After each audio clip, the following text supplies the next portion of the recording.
Salam sejahtera untuk kita semua.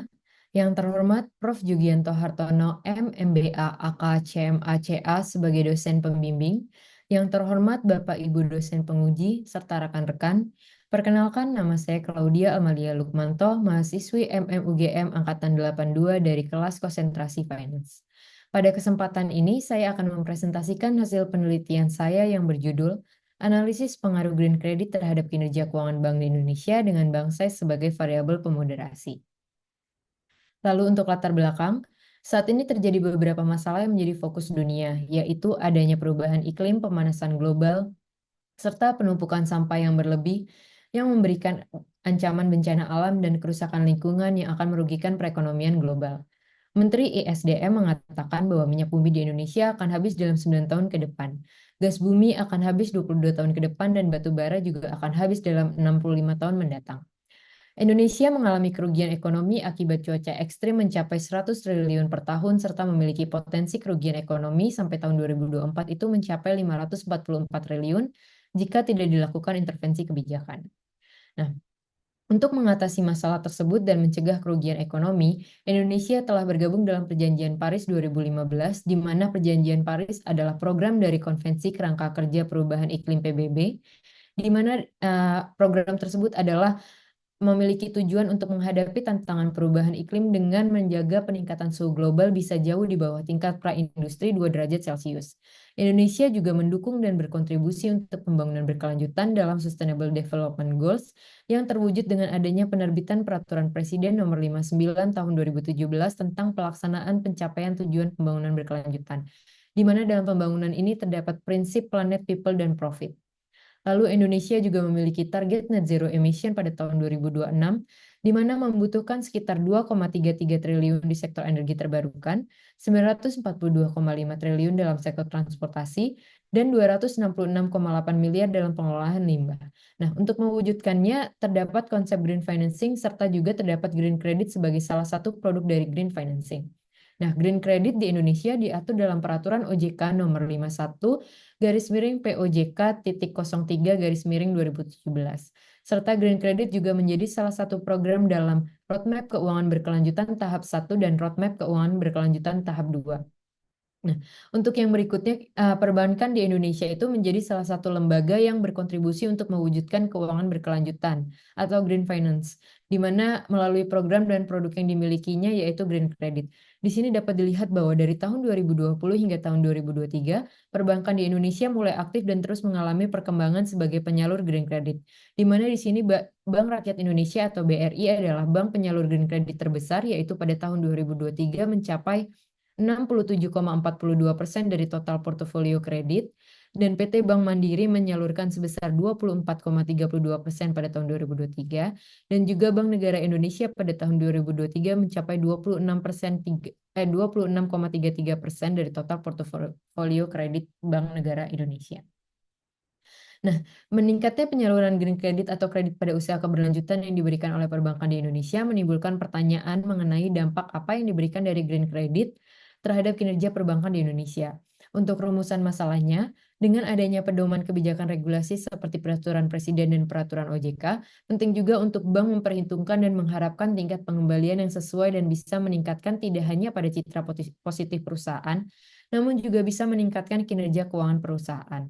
Dengan demikian, apakah green credit memberikan pengaruh terhadap kinerja keuangan bank di Indonesia?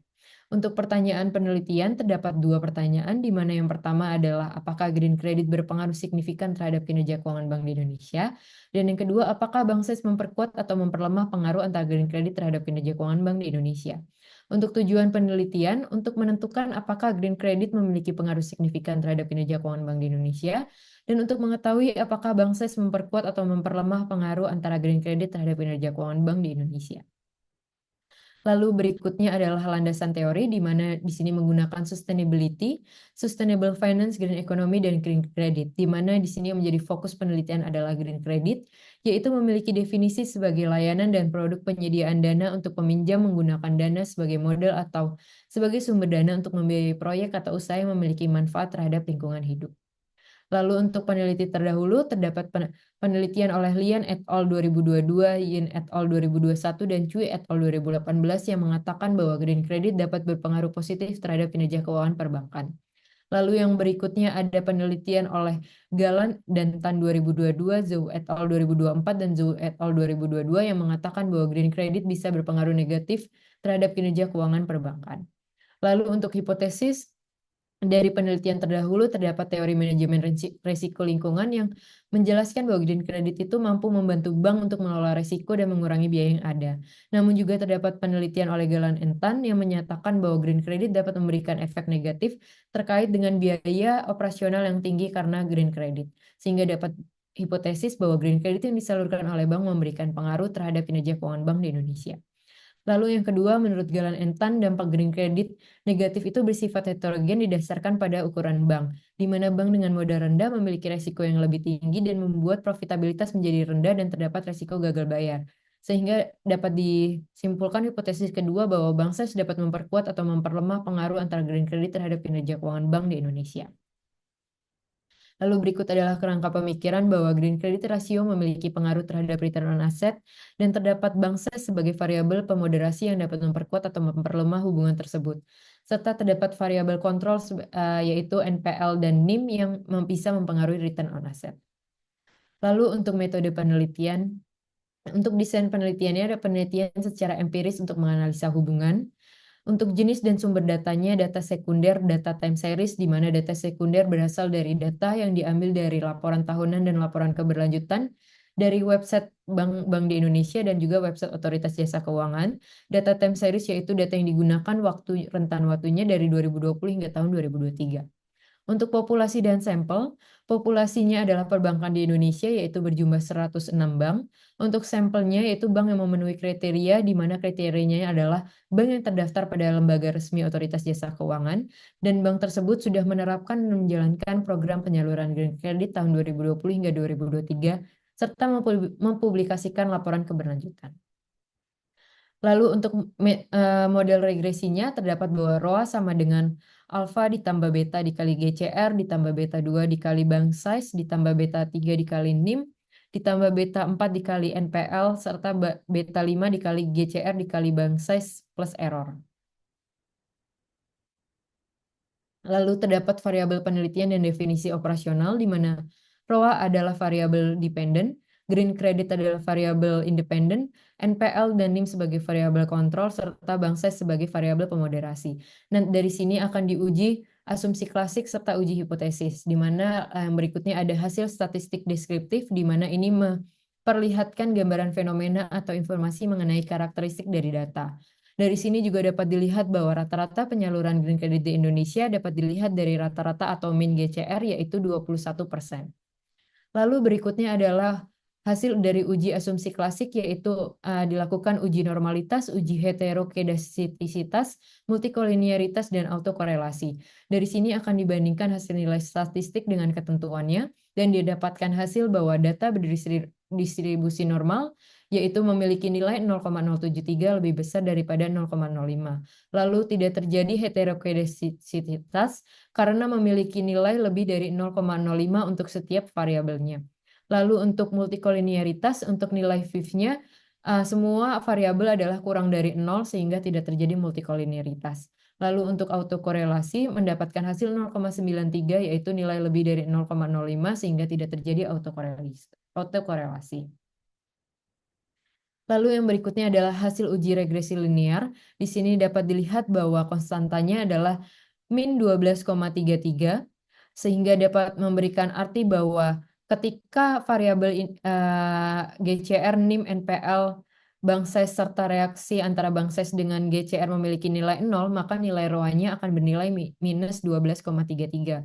Lalu di sini dapat dilihat juga bahwa GCR memiliki hubungan negatif terhadap ROA, dilihat dari koefisien minus 0,302. Lalu untuk bank size kali GCR juga terdapat nilai 0,36 di mana memberikan arti hubungan yang positif. Lalu untuk signifikan atau tidak akan kita buktikan melalui uji hipotesis. Di sini terdapat uji hipotesis dari uji statistik T, uji F, dan uji koefisien determinasi.